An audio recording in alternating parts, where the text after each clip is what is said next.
Merci d'être avec nous et merci de commenter, de partager. J'ai fait une petite story ce matin sur les réseaux sociaux. J'essaie de temps en temps de m'initier au réseau. On me dit il faut que tu sois plus présent. Bref, et j'ai fait dans cette petite story cette phrase suivante d'une réflexion d'une invitée qui était venue s'installer sur les canapés et qui m'a dit l'intérêt d'ABC Talk TV, c'est que ça n'est pas une chaîne perchée, c'est une chaîne curieuse. Et j'ai trouvé ça assez intéressant puisque l'ADN, je trouve que l'ADN de la chaîne correspond bien à cette définition de la curiosité au sens très très large. Et là, on est plus qu'au sens très très très très très très large parce que l'invité que je reçois aujourd'hui a une dimension spirituelle, j'ai envie de dire. Alors, certains vont dire peut-être perché. Gabriel Easy, c'est avec nous. Bonjour Gabriel. Bonjour, merci de m'accueillir. Merci d'être là. Vous comprenez qu'on puisse dire de vous que vous êtes perché? Oui, complètement. Surtout que je viens d'une famille où justement les personnes sont assez ancrées, matérialistes, assez intellectuelles, pas du tout croyantes. Donc finalement, j'ai grandi aussi dans cet univers-là.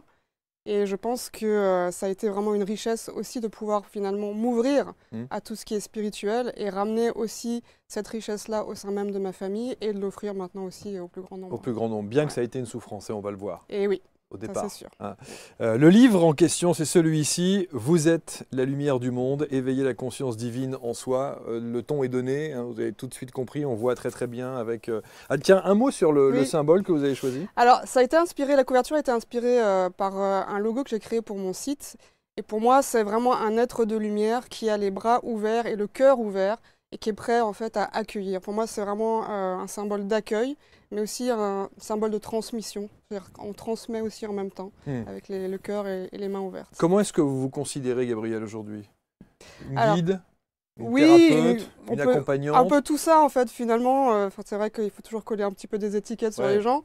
Mais c'est vrai que j'ai commencé en tant que thérapeute. Et puis ensuite j'ai été amenée à être plus publique, donc à créer une chaîne YouTube, à être sur Internet, à transmettre des enseignements. Donc c'est vrai qu'aujourd'hui voilà, je suis thérapeute, enseignante, je suis aussi artiste parce que j'ai un background artistique à la base aussi. Vous peignez? Je peins et j'écris du coup aussi depuis très très longtemps. Alors on va voir votre parcours de vie parce que dans cette émission on aime bien raconter le pourquoi du comment qui vous amène aujourd'hui à être ce que vous êtes, ce qui vous révèle. Parce que on a l'impression que vous êtes une fleur qui d'un seul coup a trouvé la raison de son existence sur ce plan terrestre. Exactement. C'est vraiment... Après, ça a été un parcours qui a été assez progressif aussi, mais il y a eu des prises de conscience à un moment donné dans ma vie. Donc c'était aux alentours de 2007-2008 où j'ai vraiment vécu une phase de ma vie qui était assez difficile. Et c'est là où il y a comme une ouverture spirituelle qui s'est créée. Et à partir de là, il y a tout un cheminement très beau en fait qui s'est amorcé. Alors, vous avez fait un premier ouvrage qui était un roman? Oui, tout à fait. Qui est là, avec une de vos peintures? Oui, tout à fait. Voilà. La grotte du sorcier. Certains vont dire, mais vous êtes une sorcière. Une sorcière 2.0. Exactement. La grotte du sorcier parce que tout simplement, j'ai commencé un peu mon parcours avec le chamanisme, notamment en Amazonie. Donc j'ai été amenée à faire 2 voyages très puissants là-bas et vraiment connectée aussi avec des mémoires chamaniques tout simplement. Vous en parlez d'ailleurs dans oui, dans voilà, le exactement. livre. Vous avez vécu avec des familles. Oui, j'ai vécu avec une famille Shipibo qui m'a vraiment initiée là-bas. Et c'est vrai que ça m'a ouvert tout un univers en fait. Voilà, le monde des esprits, le monde aussi relié à la terre-mère. Donc c'est vraiment, à ce moment-là, j'ai vraiment initié cette connexion très forte aussi avec la terre-mère. Bon, donc, vous parlez on va évidemment rentrer dans le vif du sujet, vous parlez de votre enfance, vous parlez de ce côté un peu déstabilisé, où vous ne saviez pas très très bien où vous étiez, voire à se poser des questions. Beaucoup se sont posés ces questions, qu'est-ce que je fous là, quoi? Ouais, exactement. Qu'est-ce que je fais sur cette planète-là, sur cette terre-là? Très tôt, je me suis dit, mais en fait, est-ce que je suis vraiment humaine? Est-ce que je suis comme les autres? Parce que même toute petite, donc quand on m'a mis à la maternelle, je suis restée 2 mois en dehors de la classe à regarder les autres élèves en fait par le pas de la porte. Je n'osais pas rentrer, c'est comme s'il y avait quelque chose qui, voilà, il y avait encore un mur en fait. Et heureusement, ma mère m'avait mise dans une école alternative Montessori, donc la maîtresse m'a pas forcée du tout. Elle m'a laissé le temps vraiment de m'adapter, etc. Et progressivement, effectivement, je suis rentrée. Mais c'est vrai que ce sentiment, ça m'a toujours habité, d'être un petit peu, voilà, descendu sur Terre en rappel, j'ai envie de dire. Ouais, c'est ça, ouais. Et en se posant cette vraie question. Et en se posant cette question de la place. Ouais. Donc vous dites tristesse, solitude, tout cela. Et le seul réconfort que vous aviez, c'était soit dans l'écriture, au moment où vous pouviez commencer effectivement à écrire, soit avec les animaux? Les animaux, un lien très fort avec les animaux, notamment les chats, les chiens et les chevaux. Donc, et l'aspect artistique, créatif qui a été là très tôt aussi, donc le fait de dessiner, d'écrire. Donc j'écrivais dès l'âge de 6 ans des histoires, des poèmes. Je faisais des petits livres où je faisais tout en fait. J'écrivais et je dessinais en même temps. C'est incroyable le nombre de personnes qui sont installées sur ces canapés, qui sont devenues ensuite thérapeutes, accompagnants de vie, coachs, etc., et qui ont ce parcours-là de questionnement, de mal-être, de je suis pas à ma place, je ne comprends pas pourquoi je suis comme ci ou comme ça. Il y en a plein. Hein. Oui, ben, je pense que c'est complètement normal parce que c'est comme si on venait aussi s'incarner dans un corps pour vivre un contraste, le contraste qu'on vit sur Terre, qui est comme une forme de contraction en fait. Donc on vit dans un environnement qui n'est pas forcément propice, qui n'est pas forcément ultra lumineux, et ça nous force quelque part, ça nous pousse à aller chercher cette lumière et d'abord la chercher évidemment à l'intérieur de soi, puisque c'est qu'en soi qu'on peut la trouver. Alors, quand on est une petite fille comme ça, un peu réservée, introvertie, un peu paumée, la réaction des parents, inquiétude? Ils m'ont toujours considérée un petit peu, oui, comme une petite fille renfermée sur elle-même, un peu réservée, un peu en souffrance aussi, puisque j'ai aussi absorbé, comme beaucoup d'enfants, les souffrances des parents sans comprendre exactement comment ça fonctionnait, mais c'était instinctif, parce que je voulais pas qu'ils souffrent, donc je prenais leur souffrance en fait. Et c'est petit à petit qu'il a fallu tout redénouer, tout le fil de l'histoire, tout ce qu'on est tous amenés à faire finalement à un moment donné dans notre vie, pour pouvoir justement se libérer aussi de cet héritage parfois un peu lourd. Papa américain. Oui. Vous êtes né à New York. Oui. C'est la classe. C'est la classe. C'est un peu la classe. C'est la classe. C'est la classe. À New York. À Manhattan en plus. À Manhattan en plus. Oui. Fort. Vous êtes resté combien de temps là-bas? Je suis restée pas très longtemps, jusqu'à l'âge de 2-3 ans. Et puis après, mes parents ont redéménagé en Europe. Il faut savoir que mon père était amené à bouger très, très fréquemment pour son travail. Il était journaliste. Et donc du coup, on a beaucoup bougé dans des pays différents. Et c'est ça aussi qui a contribué au fait que je me sentais toujours déracinée et je n'arrivais pas à m'enraciner quelque part. Je ne savais pas d'où j'étais finalement. Et voilà, c'était une richesse et en même temps une souffrance. Quoi. Bon, vous êtes retourné quand même? Oui, oui, très souvent. Ouais. On retournait tous les 2 ans aux États-Unis, donc ça c'était toujours chouette aussi de voir la famille là-bas, etc. Ouais.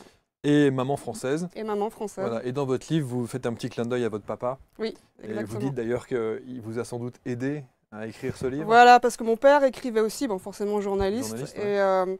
Et c'est vrai qu'il avait toujours eu envie d'écrire un livre, mais mon père souffrait de dépression assez sévère. Il n'avait jamais eu vraiment le courage de vraiment s'y mettre et peut-être même la confiance en lui-même de le faire. Et je le sentais présent pendant le processus d'écriture, comme s'il était fier de moi et se disait, voilà, je vais goûter un petit peu à travers toi aussi ce sentiment-là d'écrire un livre. Ouais. Bon, est-ce que ce livre, c'est une canalisation pure? C'est un petit peu moitié-moitié, puisque je partage aussi des expériences de vie, donc notamment par rapport à mon passé, ce que j'ai pu traverser, etc. Ce que j'ai pu aussi expérimenter avec les gens que je recevais en thérapie, parce que j'ai appris énormément aussi à ce niveau-là.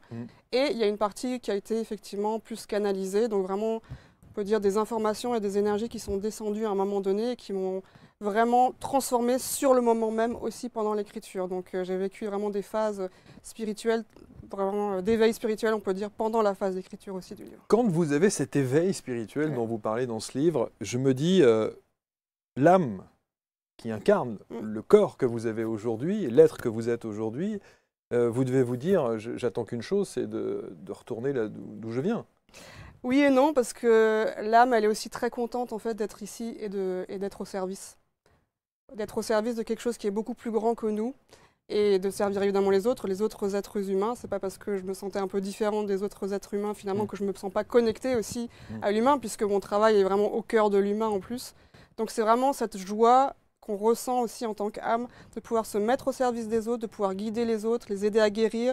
Tout ce que moi j'ai traversé, tout ce que j'ai réussi à transformer en moi, je souhaite que chacun puisse le faire aussi et reconnecter à sa lumière, à sa joie et simplement son envie aussi d'aider les autres, puisqu'après quand on se sent bien avec nous-mêmes, on a envie d'aider les autres tout simplement. Alors il y a certains détracteurs diront, et je les entends d'ici, certains vont dire, quelle prétention que de dire « je suis venu ici pour aider les autres ». Je ne suis pas toute seule, heureusement, ça tout ne repose pas sur mes épaules. Heureusement, quel lourd fardeau. On est très nombreux en fait sur Terre, ouais, on est très nombreux. Mais certains ne comprennent pas ça. En fait, je pense qu'il y a...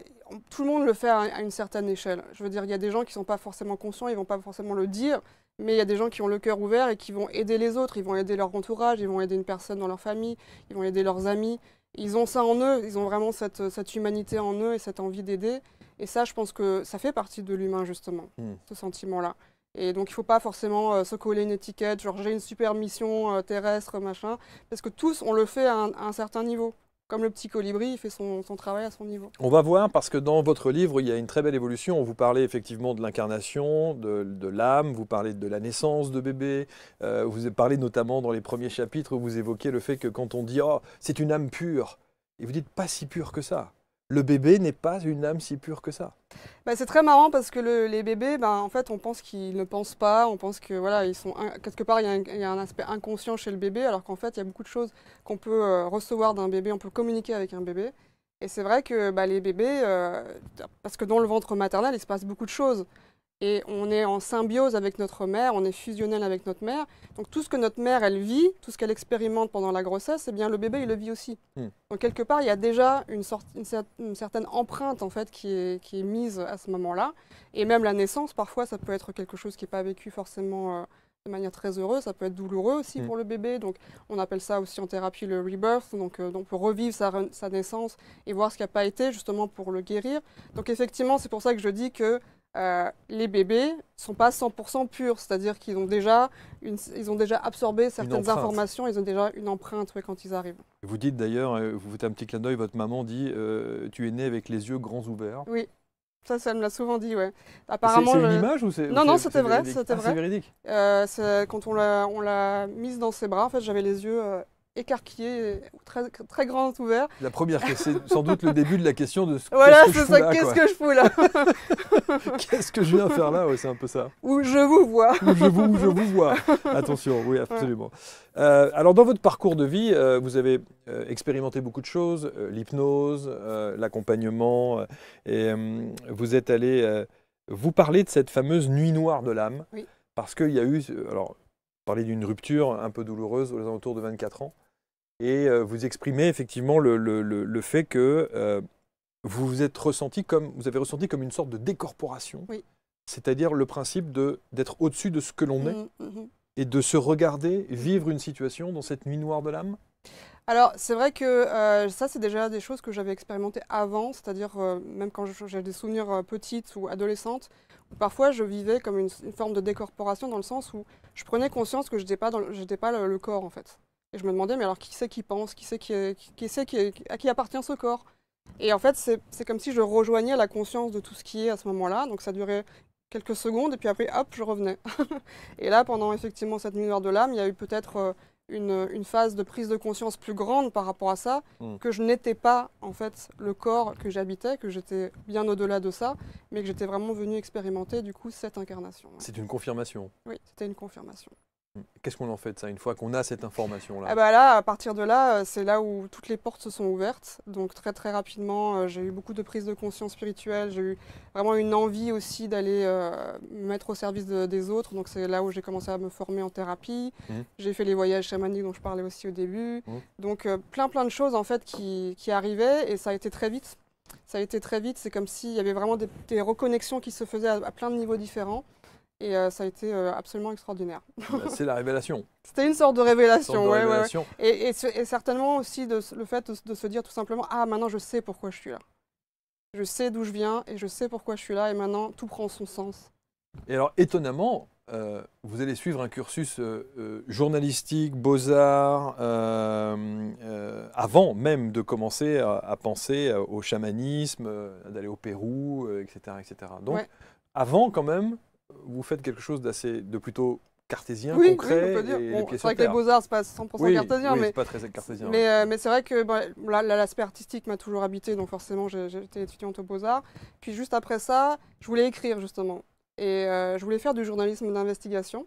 Donc je me suis inscrite une année en journalisme où j'ai appris pas mal de choses aussi. C'était très intéressant parce que ça a été mon premier contact avec les médias justement. Donc je fais de la radio, j'étais face à une caméra où je parlais, etc. Donc ça m'a appris vraiment des choses. Et puis juste après ça, je me suis dit non, moi je veux vraiment écrire, mais pas de cette manière-là. Et je me sens plus appelée vraiment d'être au service des gens. Je sens que j'ai vraiment cet aspect thérapie qui m'appelle beaucoup. Et donc tout naturellement, je me suis plus formée là-dedans pendant plusieurs années. C'est l'aspect corps, esprit. Tout à fait. Et d'ailleurs, j'ai commencé par le corps puisque j'ai commencé par le massage. Et très vite, ensuite, ça a été l'hypnose parce que l'aspect psycho-émotionnel et inconscient, je trouvais ça passionnant. hypnose régressive et hypnose spirituelle aussi. Donc c'était vraiment les deux. Et quand j'ai fait ma formation, d'ailleurs je l'ai faite avec Lee Pascoe, vous l'avez reçu je crois il y a quelques mois ici, c'était assez drôle de voir. Et bien c'est là aussi où j'ai reconnecté avec plein d'aspects aussi de mémoire, que ce soit des vies passées, des mémoires spirituelles aussi, parce que voilà, c'était vraiment très intéressant comme cursus. Alors, on va voir, évidemment, après, pendant 10 ans, effectivement, vous allez travailler sur vous. On dit souvent qu'un bon thérapeute commence déjà par lui-même. Ah ben, je crois que c'est la base. C'est la base, on ne peut pas aide-toi toi-même d'abord, et puis ensuite tu pourras aider les autres, hein, ça c'est sûr. Donc ça a été, oui, c'était un cursus, et c'est toujours pas fini, hein, je ne suis pas du tout au bout du chemin, mais c'est vrai que très rapidement, j'ai su en fait vraiment accueillir cette part d'ombre, cette part inconsciente, l'accueillir, la regarder et l'aimer tout simplement, puisqu'on parle vraiment aussi de l'aspect de l'aimer, d'aimer ce qu'on ne veut pas aimer. Aimer voilà, ce qui nous met mal à l'aise, ce qui n'est pas beau, etc. Et c'est là où on peut vraiment trouver la guérison. Et donc c'est vraiment ce cursus-là intérieur que j'ai fait. Et donc tout naturellement, ensuite, j'ai pu l'offrir voilà, aux gens qui venaient me voir en thérapie. Et aussi, ce que j'ai vraiment vécu avec l'hypnose particulièrement, c'est que je me suis rendu compte qu'en hypnose régressive, à chaque fois qu'on régressait à un problème, cause d'un problème, quasiment à chaque fois, c'était dans l'enfance. Toujours l'enfance. Donc vraiment, l'espace entre même la gestation et l'âge de 7 ans à peu près. Et tout se passe là en fait. Donc ça, je le raconte aussi dans mon livre. Tout s'ancre là, tout se passe là. Et évidemment, c'est enregistré à un niveau inconscient. Donc on ne va pas forcément voilà, en avoir le souvenir. Mais tous les traumatismes, toutes les blessures qu'on peut porter, elles s'ancrent vraiment dans cette tranche-là. Et là, on revient à cette histoire de l'enfant intérieur. Oui. Et alors ça aussi, c'est incroyable. Parce que l'enfant intérieur, moi j'entends tout et son contraire là-dessus. J'ai entendu des éminents coachs, accompagnants de vie, des gens qui ont pignon sur rue, qui font des centaines de milliers de vues, qui vous disent c'est du bullshit. L'enfant intérieur, ça n'existe pas. Qu'est-ce que c'est que cette histoire d'enfant intérieur, de faire garder son âme d'enfant, etc., etc. Quelle est votre position sur l'enfant intérieur? J'ai reçu des milliers de gens en thérapie et ils ont tous connecté avec leur enfant intérieur. Donc je sais pas, il devait y avoir une réalité quelque part. Ils ont tous connecté avec l'enfant intérieur. Maintenant, je fais la différence aussi dans le livre entre l'enfant intérieur et l'enfant blessé. Parce que souvent les gens confondent les deux. L'enfant intérieur, c'est vraiment celui qui est pur, qui est relié à l'âme. C'est notre innocence, c'est notre pureté, c'est notre joie de vivre, c'est notre spontanéité, c'est aussi notre créativité, parce que l'enfant intérieur est créatif. Et l'enfant blessé, c'est toutes les parts de cet enfant pur, de lumière, qui a été blessé justement, et qui a enregistré toutes ces blessures et ces traumatismes. Et c'est ça qu'on va aller désamorcer, intégrer, aimer, pour justement le transformer à l'intérieur de soi, et se connecter de plus en plus à cet aspect enfant lumineux. D'ailleurs, vous dites que la première des choses, et c'est un des premiers chapitres, c'est qu'il faut faire la paix avec son passé. Oui. Donc peut-être aller rechercher un petit peu ce qui fait qu'aujourd'hui on est qui on est avec les blessures que l'on a aujourd'hui. Exactement. Et c'est vrai que c'est très drôle de voir que, voilà, à travers tout mon travail, j'ai pu voir aussi qu'il y a beaucoup de réticence finalement à aller voir dans l'enfance. C'est-à-dire que les gens sont beaucoup plus appelés par voilà, d'autres thérapies ou d'aller voir même des trucs un peu perchés comme le quantique ou le karmique, etc. Mais quand on les amène vraiment, on leur dit mais tes problèmes, en fait, les causes de tes problèmes se trouvent dans ton enfance. Est-ce que tu as été voir dans ton enfance? Très souvent, c'est non. Très souvent, c'est non, j'ai pas envie d'y aller. Ou ah non, j'y avais pas pensé. De manière consciente. Mais... Donc voilà, c'est pour ça que j'invite vraiment chaque personne à y aller vraiment avec amour aussi, parce que ça sert à rien de... Parfois, il y a aussi des thérapies qui abordent ce sujet, mais de manière un petit peu trop violente. On ne peut pas enfoncer des portes fermées, ça c'est sûr, mais on peut y aller petit à petit reprendre confiance aussi, réamorcer cette confiance avec cette part d'enfant blessé. Parce que très souvent, ce qu'on va retrouver, c'est un petit enfant tellement blessé qu'il est un peu sauvage comme ça et qu'il ne veut pas qu'on l'approche, tellement il n'a pas eu l'habitude finalement d'être approché dans l'amour. Donc c'est ça qui est vraiment intéressant, je pense, à faire comme travail. Ouais. Alors, ce qui est assez étonnant, je trouve qu'il y a presque une dichotomie entre la manière dont vous expliquez les choses et la manière dont vous les rédigez dans le livre. Je trouve que dans le livre, c'est parfois, comment dire, il faut parfois être adepte de ce que vous dites, Ouais. alors que le discours est très Ouais. fluide et très simple là. Ouais, ouais, ouais. Pourquoi ne pas avoir employé les mots que vous utilisez là dans le verbal, dans le livre? Bah, je sais pas, je pense que le livre est assez plus détaillé, je pense, parce que je vais plus dans une énergie qui est en profondeur, justement. Et je pense que ça vient toucher, justement, plus profondément. À l'oral, il peut y avoir évidemment beaucoup de choses qui passent, mais c'est pas pareil. C'est pour ça que je pense que les deux sont très complémentaires au final. C'est-à-dire qu'il y a ce qui est dans le livre et puis après, comment je l'explique. Alors, il y a aussi des choses que l'on entend très souvent quand on parle de développement personnel, de bien-être, de spiritualité. Vous parlez de l'amour inconditionnel et notamment de l'amour universel. C'est la même chose? Oui, on peut dire que c'est la même chose. C'est la Ouais. même chose? Ouais, ouais, ouais. Vous parlez donc de cet amour inconditionnel. Et quelle est votre définition de l'amour inconditionnel pour le coup? L'amour inconditionnel, c'est un amour qui n'attend rien et qui est juste prêt à donner. Voilà, c'est sans condition, donc on est prêt à donner, on est prêt à offrir, et c'est quelque chose en fait on n'a même pas besoin de réfléchir en fait à qu'est-ce que c'est l'amour inconditionnel, c'est on aime, c'est tout. L'amour est là. On a tous ça? On a tous ça, ouais. On a tous ça, et après c'est juste, et encore une fois, puisqu'on n'a souvent pas été aimé de manière inconditionnelle dans notre enfance par nos parents ou l'entourage, c'est quelque chose qu'on a besoin parfois de réapprendre, ou de s'ouvrir à nouveau à cette possibilité-là de cet amour inconditionnel. Et je pense que ce qui est surtout important avec l'amour inconditionnel, c'est d'abord de s'aimer soi-même inconditionnellement. Parce qu'on ne peut pas aimer les autres inconditionnellement sans s'aimer soi d'abord. Mais est-ce que d'abord c'est possible d'aimer inconditionnellement? C'est possible, tout à fait. Les animaux aiment Oui, inconditionnellement. exactement. Donc pourquoi est-ce que ça ne serait pas possible pour les êtres humains finalement? Non, mais je veux dire, une personne qui aime de manière Ouais. inconditionnelle, s'il est en lévitation, il bouffe des graines et il vit sur un nuage. Non, mais vous voyez, on pourrait se dire ça. Oui, oui, complètement. Mais encore une fois, je pense qu'il y a aussi, on peut avoir plein d'exemples de gens en fait qui peuvent être dans l'amour inconditionnel comme dans le service aux autres, à leur niveau, à leur échelle.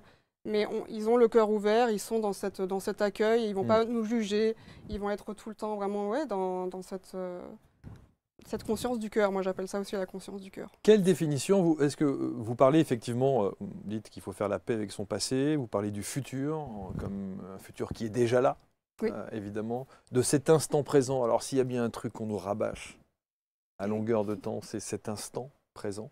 Et justement, vous faites le parallèle avec ces enfants qui, eux, ne connaissent que l'instant présent. Et les animaux aussi d'ailleurs. Et les animaux aussi qui ne connaissent que Ouais. l'instant présent. Ouais. Que faites-vous, vous, que diriez-vous à quelqu'un qui est complètement novice et qui ne comprend pas ce qu'est l'instant présent? L'instant présent, c'est le seul moment qui existe. C'est maintenant. Et donc, je dirais à cette personne déjà de se connecter peut-être à sa respiration. Parce que c'est vrai que la respiration, c'est aussi ça qui nous connecte. On appelle ça aussi le souffle. Donc, spiritualité vient vraiment aussi de ce mot-là, spiritus, le souffle. Donc, quand on est connecté à sa respiration, on est connecté à l'instant présent. Et donc, à tout moment, juste de se rappeler qu'on respire, que c'est naturel parce que c'est quelque chose qu'on fait automatiquement de manière inconsciente, mais rappeler qu'on respire, on est dans le moment présent, tout simplement. Le passé? Et le passé, eh bien, c'est, voilà, d'un point de vue quantique en tout cas, il n'existe pas vraiment, puisque ce sont des réalités parallèles, comme le futur d'ailleurs, qui coexistent tout en même temps, en un seul point. Et donc ça, je l'explique aussi à la fin du livre. Et donc on peut dire que c'est pour ça que le passé, il peut être, entre guillemets, malléable. Parce qu'il y a beaucoup de gens qui ont cette croyance, notamment peut-être d'anciennes générations, qu'on ne peut pas changer le passé, qu'on ne peut pas se changer soi. Finalement, on ne peut pas changer une personne. Une personne ne peut pas complètement changer. Et là, je ne suis pas du tout d'accord, parce que justement, quand on fait ce travail d'aller débroussailler le passé, d'aller réintégrer ses parts blessées et ses traumatismes, eh bien, concrètement, on change son passé. Et ça, je l'ai déjà vécu, et je l'ai vu aussi à travers plein de gens que j'ai pu recevoir en thérapie. C'est vraiment d'aller désamorcer ce qui s'est passé dans le passé, on se crée un nouveau passé. La ligne temporelle, elle change. Donc quand on se crée un nouveau passé, eh bien, le présent, il change aussi. Est-ce que créer un nouveau passé, c'est changer l'histoire? Oui. On peut changer notre histoire? On peut changer notre histoire. En tout cas, améliorer l'histoire pour qu'elle ne nous impacte plus? Exactement. Exactement. Là, donc par exemple, je donne un exemple, si on retrouve justement, on va reprendre cet exemple de l'enfant blessé ou l'enfant souffrant, si on retrouve cet enfant souffrant et qu'on le récupère, qu'on l'aime, qu'on le cajole, qu'on le rassure et qu'on le met dans un endroit de sécurité, parce que très souvent aussi il va y avoir ce sentiment d'insécurité, bien concrètement cette part de soi qui était existante dans le passé, on la ramène dans un endroit positif et donc le passé négatif et effacer, réintégrer. Sur notre enfance et sur les enfants, je voudrais revenir sur ça parce que vous expliquez à un moment donné, et vous prenez à témoin la famille dans laquelle vous avez séjourné en Amazonie, Oui. et ces enfants qui pleurent Oui. régulièrement. Et vous dites dans le livre, on a l'habitude, nous, ici en Europe, en métropole, en France, on a l'habitude, dès qu'un enfant se met à pleurer, panique à bord, où on se dit éventuellement, laisse-le pleurer, il faut le laisser, il fait son apprentissage. Or vous dites, c'est précisément ce qu'il ne faut pas faire. Alors, j'ai été très étonnée de voir là-bas que, parce qu'ici on a l'habitude de voir tout le temps les enfants pleurer, dès qu'on est dans un lieu public, etc. Là-bas, les enfants ne pleuraient quasiment jamais. Et j'ai remarqué que la raison pour laquelle ils ne pleuraient jamais, c'est parce qu'ils étaient toujours dans les bras de quelqu'un et tout le monde, il y avait toujours une présence en tout cas.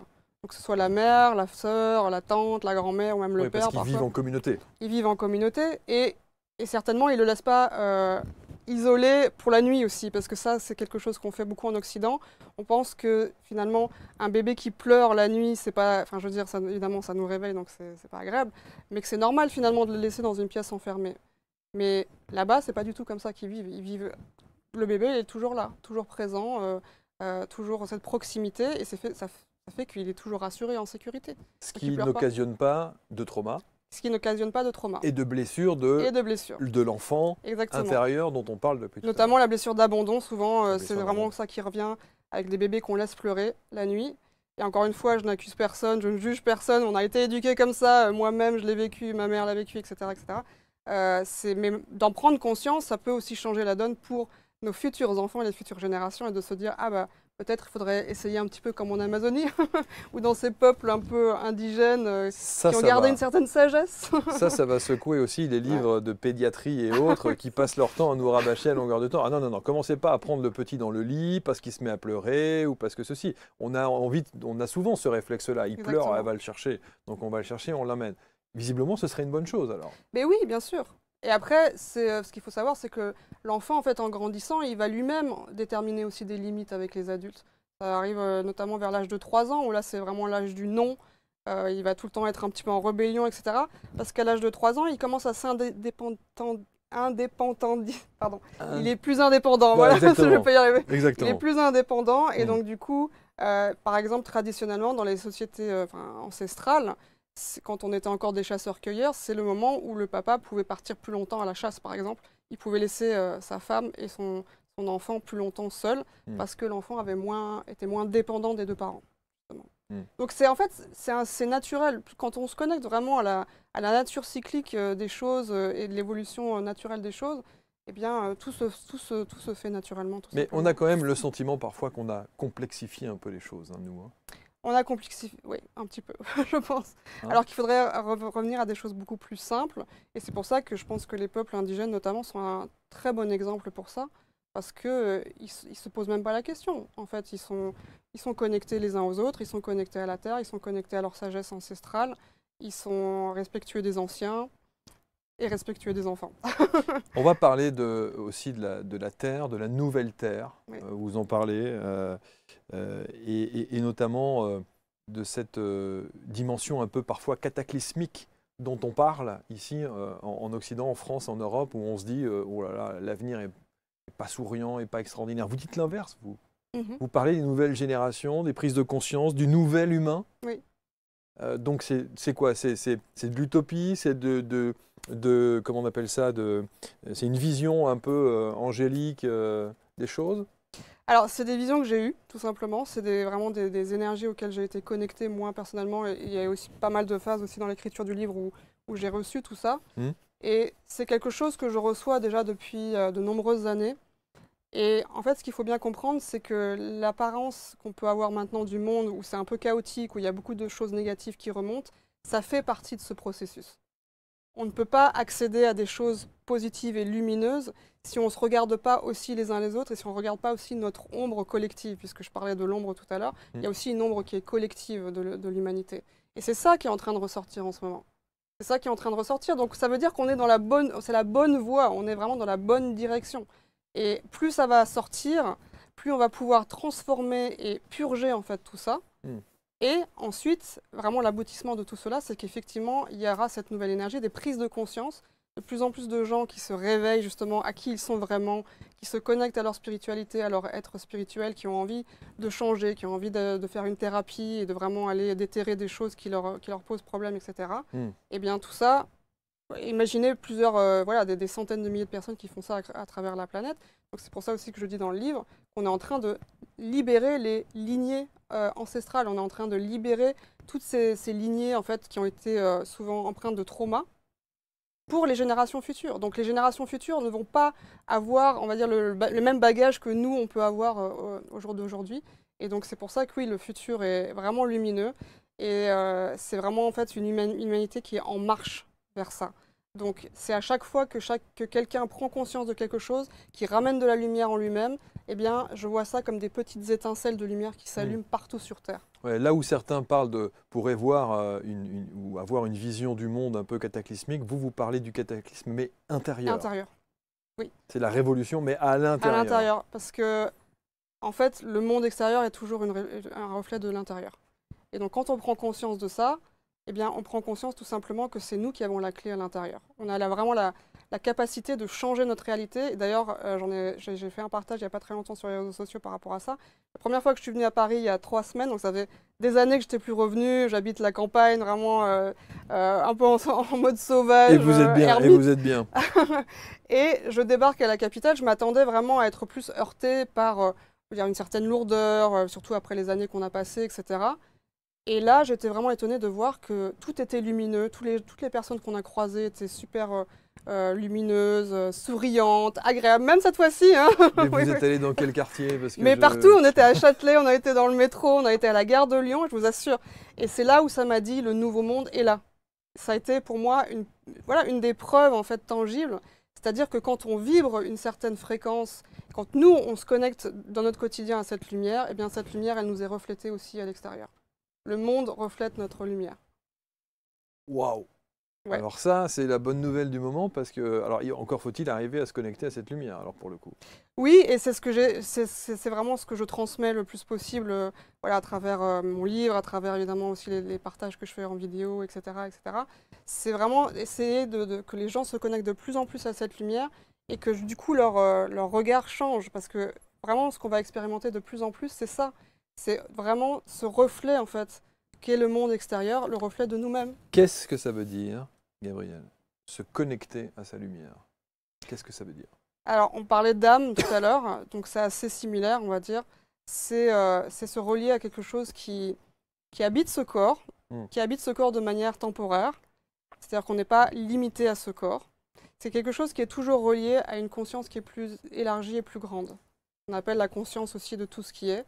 Parfois, on l'appelle la source, l'univers, ou peu importe comment on souhaite l'appeler. C'est vrai que dans le livre, parfois, j'emploie le mot Dieu. Souvent. C'est quelque chose qui est assez nouveau pour moi aussi, puisqu'avant, c'était plus un mot que je ne sentais pas trop parce que connoté négativement à cause des religions, des dogmes, etc. Mais il y a comme quelque chose qui s'est ouvert aussi par rapport à ça, parce que cette conscience qu'on est, donc la conscience de tout ce qui est omniprésente et omnisciente, eh bien, tout simplement, c'est la lumière. Donc, se connecter à ça, c'est la lumière. Et cette lumière, elle nous habite aussi puisque nous sommes une émanation de cette conscience de tout ce qui est. Et ceux qui ne savent pas, qui n'y arrivent pas, c'est là où vous intervenez. Oui, exactement. Vous les accompagnez. Exactement. Avec des petits exercices réguliers. On va en parler, bien entendu, avec ce que vous préconisez dans votre accompagnement, des retraites spirituelles et des choses comme ça, les vidéos, la chaîne YouTube que vous avez et autres. Je voudrais qu'on revienne quand même sur ce fameux cataclysme et cette transformation intérieure, hein, on l'a bien compris, hein, ce n'est pas une bombe atomique qui va nous tomber sur la tronche du jour au lendemain. Mais vous dites que ce cataclysme intérieur va permettre l'émergence d'une nouvelle terre. Et vous dites que cette nouvelle terre se fera sous la forme de villages, de communautés, où la lumière régnera en maître, des structures qui seront formées par l'élan d'êtres ayant retrouvé le chemin de l'âme et de leur reliance divine. Elles seront à la fois autonomes, spirituellement et matériellement. Elles ne dépendront plus du système illusoire voué à disparaître. Le nouveau n'arrivera pas en tout cas, en transmettant l'ancien, mais bien en bâtissant à partir d'une base nouvelle, celle qui aura été trouvée à l'intérieur de soi. Donc encore une fois, vous dites que tout est là Oui, à l'intérieur de nous. Exactement. Tout est là à l'intérieur de nous et on va de plus en plus aussi être dans cette phase de co-création parce qu'on est en co-création à la fois avec l'univers, mais on est aussi en co-création, on peut appeler ça aussi des collaborations avec d'autres êtres humains et c'est pour ça que je parle de communauté, de village. Mais j'ai envie de dire aussi, ça concerne les villes. Moi, j'ai déjà fait des rêves sur Paris notamment où c'était vraiment très très lumineux et très vert et très... Parce que pour moi, Paris aussi, par exemple, chaque arrondissement, c'est un petit village. Donc il y a moyen aussi de créer cette communauté même au sein des villes. Donc c'est tout ça qui va être transformé, mais c'est clair aussi que tout ce que les villages et les communautés peuvent apporter, c'est aussi cet aspect lien avec la terre qui est super important. Parce qu'on ne peut pas finalement accéder à cette nouvelle terre sans qu'il y ait justement cette connexion à la terre. Elle fait intégralement partie de cette élévation de conscience et de cette ascension planétaire. Et donc du coup, effectivement, on va se retrouver sur une terre où on va de plus en plus voir cette lumière émerger dans les regards, dans les actions qu'on va entreprendre, dans les choses tout simplement qui vont se passer aussi sur Terre. Donc c'est-à-dire de plus en plus de gens qui vont être finalement amenés à faire le bien. Donc il va vraiment y avoir une bascule aussi à ce niveau-là. Hein. Vous savez que tout est un peu équilibre entre bien et mal aussi quand on est dans un corps incarné. Pendant très longtemps, la bascule était de l'autre côté. Et j'ai envie de dire, elle a même été un petit peu trop loin de l'autre côté, du côté ombre. Maintenant, ce qu'on voit, c'est que ça va commencer vraiment à se rééquilibrer. Et voire même, on va rentrer vraiment dans une phase où certains l'appellent même l'âge d'or sur Terre, c'est-à-dire vraiment une ère qui est plus spirituelle, qui est plus dans l'amour, qui est plus dans la lumière. Mais ça, c'est dans 2000 ans, ça. 2000 ans, non, je pense que ça va être... évidemment, ça prendra du temps, mais là, notamment dans les années qui viennent, il va y avoir vraiment une grande transition qui va s'opérer. Donc, il y a des gros changements qui nous attendent dans les années qui viennent, et ensuite, ça prendra évidemment quelques centaines d'années pour qu'on arrive vraiment à cette idée du paradis entre guillemets terrestre, hein, parce que je pense que le paradis, on peut aussi le retrouver sur Terre. Autant on peut retrouver un enfer sur Terre, mais on peut aussi retrouver ce paradis. Il y a vraiment ces deux potentiels qui sont là. Et là, ce que je sens, c'est qu'on va vraiment tous plus vers le côté paradis. Donc c'est quand même très optimiste comme vision des choses, hein. Bah, il faut bien de l'optimisme, bien sûr qu'il en faut. On peut aller se prendre tout de suite. C'est sûr, mais non, mais ce que je veux dire par là, c'est que certains pourraient considérer que c'est un optimisme un peu la béni oui-oui. Bien sûr, bien sûr. Vous voyez ce que je veux dire? Bien sûr. Mais là, encore une fois, donc, parce que j'ai souvent des gens qui me demandent, et moi, c'est parce que je perçois, moi, je perçois plus de la négativité, tout est négatif, tout est noir, etc. On a tous des filtres, en fait, de vision. Donc, encore une fois, on va filtrer vraiment à travers ce qu'on est aussi. Donc si on est tout le temps connecté en pensée à des choses négatives, si on est tout le temps dans un état aussi de conscience victime, où on se victimise par rapport à ce qu'on vit, où on voit toujours le mal chez autrui ou dans la société, etc., forcément, ce que l'univers va nous renvoyer, c'est toujours ça. Il va venir valider, en fait, nos propres croyances et nos propres filtres. Maintenant, si on change de regard, si on change de prisme, on change de lunettes, et qu'on regarde avec un regard lumineux et un cœur ouvert, eh bien là, on va expérimenter ce que j'ai expérimenté il y a 3 semaines, et même maintenant encore à Paris, c'est-à-dire vraiment de sentir qu'il y a un espèce de flot qui traverse, où chaque rencontre, chaque lieu, etc., ça vibre bien, il y a quelque chose de très fluide, il y a quelque chose de très lumineux. Et ça n'est pas une question d'éducation? Bah, moi, j'ai été éduquée dans quelque chose d'assez négatif, donc il y a toujours moyen de le transformer, en tout cas, ça c'est sûr. Je suis vraiment la preuve que c'est possible de le transformer, parce que comme je vous disais, voilà, père dépressif, ma mère aussi avait ses problèmes. Voilà, c'était assez lourd et assez dense, et donc du coup, je pense que même les personnes qui sont nées dans des familles où c'était assez négatif, elles ont le pouvoir en elles-mêmes vraiment de changer, de se changer aussi intérieurement. Donc il ne faut jamais sous-estimer le pouvoir qu'on a en tant qu'être humain. On a ce libre arbitre qui nous permet de toujours faire les bons choix pour nous et pour les autres. Dans votre ouvrage, Gabrielle, on n'a pas dit d'ailleurs Gabrielle Isis, c'est joliment trouvé. Hein. Oui. Il y a une histoire? Oui. Laquelle? Eh bien justement, je vous parlais de la formation en hypnose spirituelle que j'avais faite donc du coup avec Lee Pasco. Donc ça s'appelle La vie entre les vies, qui est un protocole d'un médecin qui s'appelle Dr Michael Newton, un Américain. Ouais. Vous en parlez dans le livre d'ailleurs. Oui. Et donc du coup, quand j'ai commencé ma chaîne YouTube en 2015, ça m'est venu à travers un rêve. En fait, j'ai reçu une guidance. On m'a dit c'est bien que tu commences à enseigner en faisant des vidéos sur YouTube. Donc ça a été très concret. Et donc du coup, je voulais créer cette chaîne et je me suis dit, j'ai pas envie forcément d'utiliser mon nom civil, aussi parce qu'il y a un lien aussi karmique avec la famille. Et ce qui m'est venu, c'est Isis, parce que tout simplement, pendant la formation, donc la vie entre les vies. Dans ce protocole, donc pour expliquer brièvement, on fait le voyage que l'âme fait entre deux incarnations. Qu'est-ce que l'âme expérimente quand elle sort d'une incarnation, elle retourne dans les sphères spirituelles, comment elle choisit une prochaine incarnation. Et donc là, à un moment donné, on nous pose la question, quel est ton nom d'âme? Et ce qui est spontanément venu, c'était Isis. Et je n'ai pas compris tout de suite.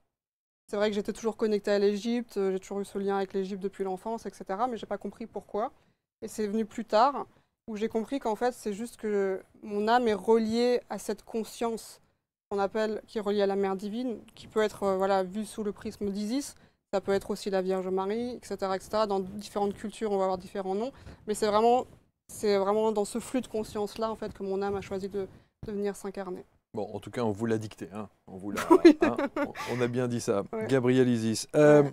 Dans votre livre, vous parlez aussi, et c'est ce qui va sans doute expliquer cette nouvelle terre-mère, si je puis dire, ces nouveaux humains.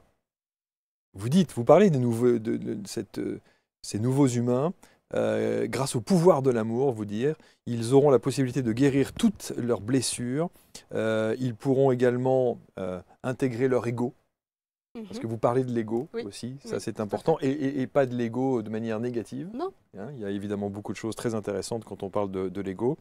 Et il y a cette dimension du nouvel humain. Comment est-ce que vous définiriez ce nouvel humain qui va changer, pour le coup, notre paradigme? Ouais.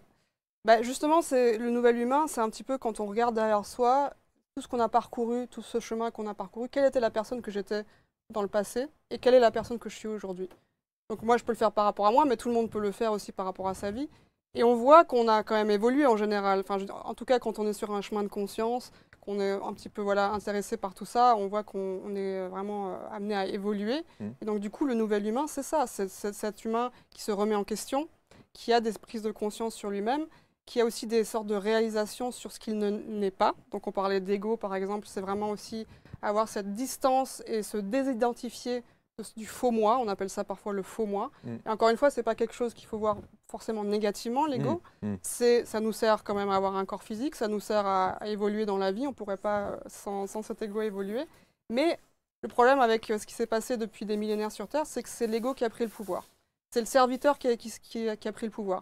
Donc tout simplement, ce qu'il faut faire, c'est arriver à le remettre, le remettre au service et prendre conscience qu'on est quelque chose de beaucoup plus grand en fait que juste cet ego qui est rattaché à notre corps physique. Quand notre corps physique ne sera plus, notre ego ne sera plus non plus. Donc l'ego, il est mortel. Notre âme, elle est immortelle. Et donc le nouvel humain, c'est quelqu'un qui s'éveille à cette conscience-là, qui s'éveille au fait d'être simplement un être immortel puisqu'il est âme. Et il a choisi une incarnation pendant un laps de temps défini et qu'à un moment donné, il repartira et puis peut-être il se réincarnera et il choisira une autre incarnation, une autre expérience. Vous n'êtes pas si perché que ça, en fait, alors? Non, du tout. Ah, non, en fait, moi, c'est très souvent ce qu'on me dit. On me dit, ah oui, sur le papier, tu as l'air vraiment perché, vraiment allumé, mais en fait, tu es vachement ancré. C'est vrai. Non, mais c'est vrai, c'est vrai. Et je pense que c'est important, justement, d'avoir ces deux aspects. C'est-à-dire, on me dit aussi que j'ai un aspect yin-yang assez présent, enfin assez équilibré, là, des énergies féminines, masculines. Et ça vient de là, c'est-à-dire que je peux être dans cette spiritualité, cette réceptivité, quelque chose de très intuitif, relié vraiment aussi à l'émotionnel, mais en même temps, je suis vraiment ancrée dans la matière et je ne réfute pas la matière. Je rejette pas non plus le corps, la matière. En même temps, on ne pouvait pas faire autrement.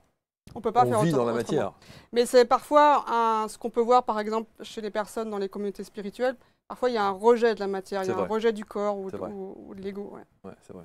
On a pris des belles photos. Oui, avec le mont Bugarache au fond là-bas. Ah oui, c'est Bugarache. Ouais, c'est le Bugarache. Vous avez vu des trucs ou pas? Alors, je n'ai pas vu au Bugarache, mais j'en ai vu autre part.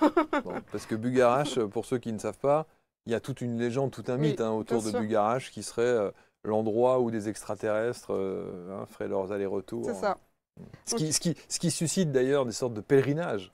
Oui, parfois, il y a des gens qui viennent des communautés un peu spéciales, qui doivent user de quelques substances aussi parfois. Exactement. Voilà, bon, et qui viennent autour de Bugarache pour essayer de... Bon.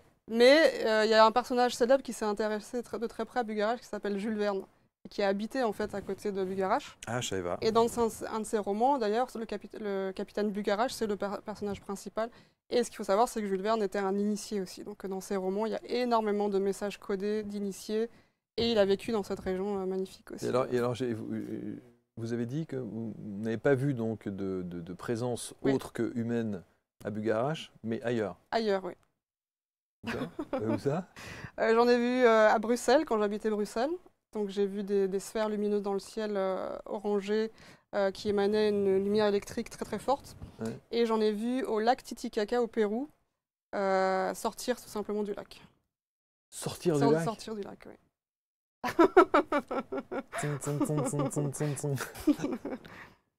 Et alors évidemment, quand on a vos facultés, on se demande si vous pouvez pas directement Alors oui, entrer en contact, dire un truc, quoi. il y a des contacts qui ont été effectivement effectués, que ce soit les êtres de lumière ou des êtres galactiques, il y a des contacts qui ont été faits, oui. Que vous avez? Oui, oui, oui. Ah oui. Oui. Et donc ils sont où? Qu'est-ce qu'ils foutent à un moment donné? Parce que, non, mais on pourrait se demander. Ah, ça dépend lesquels, parce qu'il y en a beaucoup. Il y en a beaucoup de différents. C'est vrai? Oui, il y en a beaucoup Et de est-ce que différents. c'est vrai? Alors, c'est l'enfant qui parle, parce que vous Ouais. avez vu, là, il est pas loin Il hein, est là, quand même. il est Hein, là, ouais. le E.T. là. E.T., ouais. Remonte un peu la caméra, parce qu'il faut quand même que les gens voient. Voilà, regarde, il est là. Hein. E.T. SOS fantôme. Non, mais sérieusement, ils sont déjà, certains disent qu'ils sont déjà sur Terre. Alors, il y en a qui sont sur Terre et qui prennent l'apparence humaine, donc on ne peut pas les déceler. Il y en a qui disent qu'ils sont aussi sous Terre. Il y en a qui disent qu'ils font des allers-retours. Donc effectivement, c'est pour ça que Bugarach est connu pour ça, parce que ça serait une sorte de station, on va Ouais, dire, il paraît, ouais. une station spatiale où il y a vraiment pas mal d'allers-retours qui se font. Ouais. Et donc après, voilà, c'est des croyances de chacun. Moi, Ouais. j'impose absolument rien. En tout cas, vous y croyez. Bah, moi, j'ai eu des contacts et oui, je les ai vus. Donc, Waouh. et je pense que le fait de le voir aussi avec les yeux physiques, quand ils apparaissent comme ça devant certaines personnes, c'est aussi pour montrer qu'ils sont là et que c'est réel et que c'est pas juste voilà, quelque chose de mental. Mais, ou créé, quoi. mais ils ont une apparence humaine? Certains sont humanoïdes, oui. Oui, oui, tout à fait. Et donc ils vivent normalement comme nous? Ils vivent pas comme des êtres humains, c'est un Non, petit ils peu vivent pas différent, comme des êtres humains. mais ils ont des visages qui peuvent paraître presque humains, ouais. Il faudrait faire une émission un jour là-dessus parce que D'accord, avec moi je suis plaisir. assez fasciné par ça.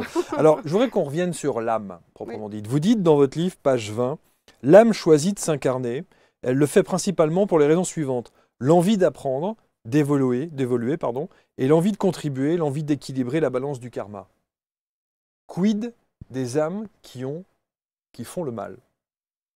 Alors, c'est une bonne question, effectivement. Les âmes qui font le mal, elles sont venues aussi faire une expérience sur Terre, tout simplement. Et alors après, il va y avoir tout ce qu'on appelle le bagage karmique, c'est-à-dire que au fur et à mesure qu'on a des incarnations différentes voilà, dans le cycle d'évolution d'une âme, eh bien, il y a certaines âmes qui ont choisi des angles où, effectivement, elles ont fait des choix qui étaient plutôt négatifs pour expérimenter voilà, des choses plus denses, plus négatives. Et donc, du coup, ça appartient vraiment à l'âme, finalement, de faire ce choix-là, parce que, comme je disais tout à l'heure, on a tous le libre arbitre, finalement, de choisir le bien ou le mal. Et le mal en soi, en fait, c'est simplement d'être vraiment séparé, de se croire séparé de la source, de se croire séparé de la lumière. Et donc, quand on n'est pas dans la lumière, on est dans l'ombre, justement. Et donc, on croit que l'ombre, ce qui est souvent associé d'ailleurs à l'identification à l'ego, c'est pour ça qu'on vit aussi dans des sociétés où l'ego a pris beaucoup de place, c'est-à-dire que tout tourne autour de l'ego, tout tourne autour de la matière. Et au-delà de la matière, bah, dès qu'on parle de choses qui ne sont pas justement tangibles et matérielles, on est la risée de tous. On est des allumés, etc. Tout ça, ça fait partie aussi, on va dire, d'une phase de l'âme qui a choisi d'oublier tout ça. Donc, moi, je ne porte pas de jugement forcément sur des gens qui font des âmes qui ont choisi le mal. C'est simplement le fait d'avoir choisi de vivre cette expérience pendant une ou voire plusieurs incarnations. Donc, parfois, ça peut être plusieurs. Mais quand on est sur ce plan terrestre, il y a quand Oui. même une question qu'on peut se poser. Alors évidemment, on réfléchit avec l'âme d'un humain sur ce plan terrestre et la dimension de l'âme, de réincarnation et de guide et autres est complètement différente. Mais on peut se dire que lorsqu'il y a une âme qui est prête à s'incarner, elle est suivie par des guides. Oui. Comment ces guides peuvent l'autoriser à choisir le mal? Alors, les guides n'ont pas on va dire, un rôle d'autorisé ou pas autorisé. C'est vraiment le choix de l'âme. Donc, ce qu'il faut vraiment savoir, c'est qu'on est libre. On est libre de ce choix à tout moment. Et après, ça va être vraiment par rapport au bagage qu'on a aussi, qu'on va plus avoir tendance justement à tomber dans des pièges dans l'incarnation. Donc par exemple, je sais pas moi, si quelqu'un a été un bourreau dans une vie antérieure, dans cette vie-ci, il aura peut-être une chance justement de prendre conscience qu'il peut aussi être autre chose qu'un bourreau et faire le bien ou être plus dans la lumière. Mais il va avoir des tests sur son chemin d'incarnation qui vont à chaque fois le tester sur ses convictions profondes, ses envies profondes. Et c'est là où parfois il peut avoir justement ce sentiment qui va rebasculer dans l'obscurité, il va redevenir quelqu'un de méchant ou quelqu'un qui a choisi le mal.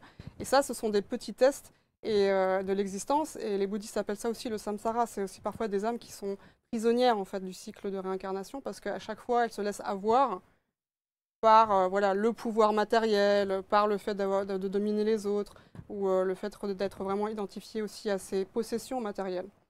Tout ça, on a vraiment la capacité de l'expérimenter dans chaque incarnation, et en fonction de nos choix, eh bien, l'incarnation suivante, on aura encore une autre chance, peut-être, de choisir la lumière.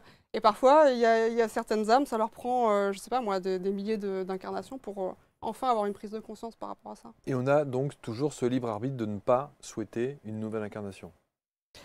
Alors, c'est un petit peu délicat parce que justement, si on accumule du karma, en général, on doit revenir pour équilibrer ce karma parce que tout est équilibre dans l'univers. Donc si on a à un moment donné fait le choix de l'obscurité et qu'on a vraiment exploré ça à fond, eh bien à un moment donné, il va falloir rééquilibrer ce karma et basculer de l'autre côté. Donc sur des cycles, je parle vraiment de cycles sur plusieurs milliers d'années par exemple, on peut vraiment voir ça se dérouler, où des gens ont pu vraiment basculer dans l'obscurité. On peut parler aussi parfois de magie noire, etc., qu'on peut faire dans des vies passées. Et dans cette vie-ci, ce sont des guérisseurs. Donc ils rééquilibrent leur karma, ce sont des guérisseurs, ils sont au service des autres. Est-ce que ça veut dire que la vie que l'on vit là aujourd'hui est l'opposé de notre vie précédente? Alors c'est pas aussi duel que ça peut être vraiment parfois des petits changements, des petites différences, comme ça peut être aussi des grosses différences. Je vous donne un exemple, s'il y a une chose que je déteste par-dessus tout, c'est l'alcool. Je n'ai jamais bu une goutte d'alcool de ma vie. Là, sur cette incarnation-là, est-ce que j'étais un poivreau notoire? Alors peut-être, dans les vies antérieures? Ou alors vous avez été témoin de gens qui ont été, et ça vous a fait énormément souffrir. Ouais, ça peut être aussi une possibilité. Vous avez vu les vôtres? Les d'incarnation? Oui, on a vu plusieurs. Oui. Comme? Ouf, si on commence à la liste. J'ai eu pas mal de vies en Égypte, justement côté un peu victime, comme côté plus lumineux aussi en Égypte. J'ai eu une vie de chaman aussi en Amérique du Sud. J'ai eu une vie en Asie aussi, donc j'ai eu une vie de yogi. Et une vie de moine dans le royaume de Siam aussi, bouddhiste. Donc, beaucoup de spiritualité. Beaucoup de spiritualité, oui. Est-ce que vous faites partie de ces enfants? Alors vous savez, ça aussi, il y a l'enfant cristal, l'enfant indigo, l'enfant... vous êtes avez été une de ces enfants ou pas? C'est vrai qu'au début de mon parcours spirituel, on m'a très rapidement dit, voilà, tu es indigo, tu es cristal. Alors, ça m'a parlé sur le moment parce que je me suis dit, bah, ça permet de mettre des mots sur quelque chose que je ne comprenais pas en fait avant. Parce que c'est vrai qu'il y a des caractéristiques qui me parlaient. Après, je pense que parfois on tombe aussi dans quelque chose, un espèce, pas un danger, mais un écueil dans lequel on peut tomber, c'est de vraiment mettre des étiquettes sur les enfants. Et je pense que c'est important de vraiment prendre conscience que tous les enfants sont spéciaux. Et on n'est pas à chercher, est-ce que mon enfant est indigo, mon enfant est cristal, est-ce qu'il est spécial, est-ce qu'il a une sensibilité spéciale. J'ai envie de dire, oui, il y a beaucoup d'enfants maintenant qui naissent sur Terre qui de toute façon sont très sensibles. Souvent, ils ont aussi des capacités extrasensorielles qui restent développées au-delà de la petite enfance, parce qu'on a tous ça qui est ouvert pendant l'enfance. Et donc, du coup, bah, c'est aussi ce qu'on appelle les nouvelles âmes qui arrivent sur Terre et qui permettent justement à cette planète d'ascensionner, de faire cette transition vers la lumière. Cette transition tant attendue, on la verra peut-être pas nous sur cette plan. On verra déjà les prémices. On verra les prémices, ça c'est sûr. Bon, vous oui, parce que vous êtes jeune. Mais Gabriel Isis, vous êtes donc la lumière du monde, éveillez la conscience divine en soi. J'aurais juste faire une petite parenthèse parce que le truc des extraterrestres, ça m'a. Il y a des personnalités qu'on connaît aujourd'hui qui font partie de ces communautés extraterrestres. honnêtement, Alors en vous? fait, ce qui se passe, c'est qu'il y a beaucoup d'âmes qui ont, on va dire, un foyer galactique, qui sont voilà, de quelques de constellations en particulier, et qui choisissent simplement un corps humain, qui choisissent de s'incarner sur Terre, tout en se rappelant de cette connexion de la famille galactique. Et alors du Ça, il coup, y en a beaucoup. mais il y en a beaucoup? Oui. Ouais. Dans les personnalités? Dans les personnalités, mais même les gens lambda, hein. Oui, non, mais chez les personnalités, les politiques par exemple, Ah, les il politiques. doit bien y en avoir quelques-uns qui sont un peu Alors, extraterrestres. je sais que les...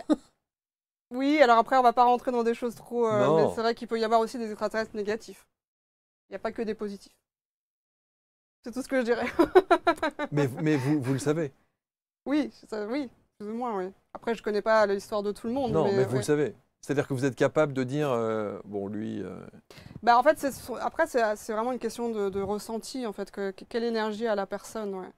Donc assez rapidement, on peut savoir si une personne elle est habitée par la lumière ou si elle est habitée par autre chose, ouais. et ces extraterrestres se manifesteront, à votre avis?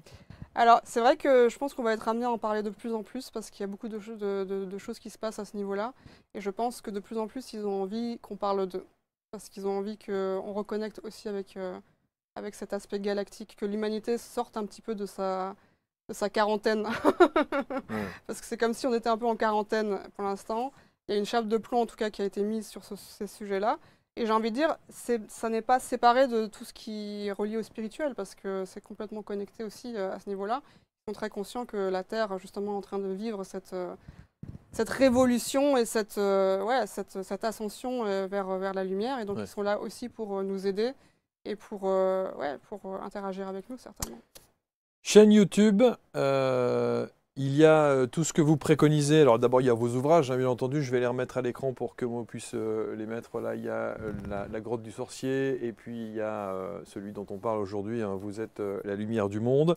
Il y a, je disais donc la chaîne YouTube, il y a le site, hein, gabrielisis.com, il y a votre accompagnement, l'éveil de l'âme. Oui, alors c'est vrai que j'ai créé en parallèle de ce livre un accompagnement en ligne qui reprend la trame, mais avec vraiment aussi du contenu inédit, notamment pour tout ce qui est méditation, pratique, qui va vraiment pouvoir justement créer cette complémentarité. Parce que comme vous disiez, il y a des choses qu'on peut transmettre dans le livre, mais à l'oral, il y a aussi des choses, Bien sûr. autre chose qui peut être transmise. Et donc j'ai vraiment été guidée à faire les deux en fait. Parce qu'on m'a dit, il y a une partie qui va être dans le livre, et il y a une partie qui va être plus en direct avec les gens. Et donc, ouais, ça sera être disponible. L'Arche de Lumière. Et l'Arche de Lumière, donc c'est une communauté sur mon site qui s'appelle l'Arche de Lumière et que j'ai créée vraiment pour pouvoir transmettre mensuellement de nouveau des méditations guidées. Donc vraiment, comme ce que je faisais un peu en hypnose ou rêve éveillé, on appelle ça, je le transmets maintenant collectivement à travers l'Arche de Lumière. C'est très beau ce qui se passe parce que chaque mois, on a des thématiques différentes, on développe vraiment des choses. Et je vois aussi cette trame évolutive. Donc l'arche, pour moi, c'est comme un navire qui vogue vers le nouveau monde, justement. Et donc c'est très enrichissant et on peut aussi me poser des questions. Il y a plus d'interactivité voilà, dans les questions-réponses, etc. Bon, vous êtes la Noé. Hein Exactement. La Noé des temps modernes. Merci infiniment, Gabriel. Merci beaucoup, Marc. Merci, j'étais ravi de vous accueillir. C'est un livre étonnant, c'est un livre passionnant qu'il faut peut-être parfois même relire. Oui, il y a plusieurs niveaux de lecture. Oui, il y a plusieurs niveaux de lecture. De temps en temps, on se dit attends, what? On va reprendre un petit peu les choses, mais c'est vrai que ça questionne aussi, et ça permet d'avoir un autre regard sur ce que l'on vit aujourd'hui à cet instant-là. Et puis, si on pouvait faire en sorte, si les instances célestes, je vais passer un coup de fil dans 5 minutes, mais si les instances célestes pouvaient à un moment donné activer les choses pour que de notre vivant on puisse voir ce changement de paradigme et cette évolution, ça serait bien. Croyez-moi, on va le voir. On va le voir. Ça sera peut-être pas le paradis céleste le paradis céleste sur Terre tel qu'on peut l'imaginer, mais petit à petit, on va vraiment vers ça. Il y a vraiment ce changement qui arrive, quoi. Vraiment. Il faudrait que ça se fasse dans les 30 ans à venir. Hein. Oui. Ne vous inquiétez pas pour ça. Merci infiniment. Merci à vous. Merci, c'est un vrai plaisir. Vous allez commenter, j'en suis sûr. Vous allez partager, je l'espère. Et puis en tout cas, dites-nous ce que vous avez pensé de cette émission. On se retrouve très vite sur ABC Talk. À bientôt.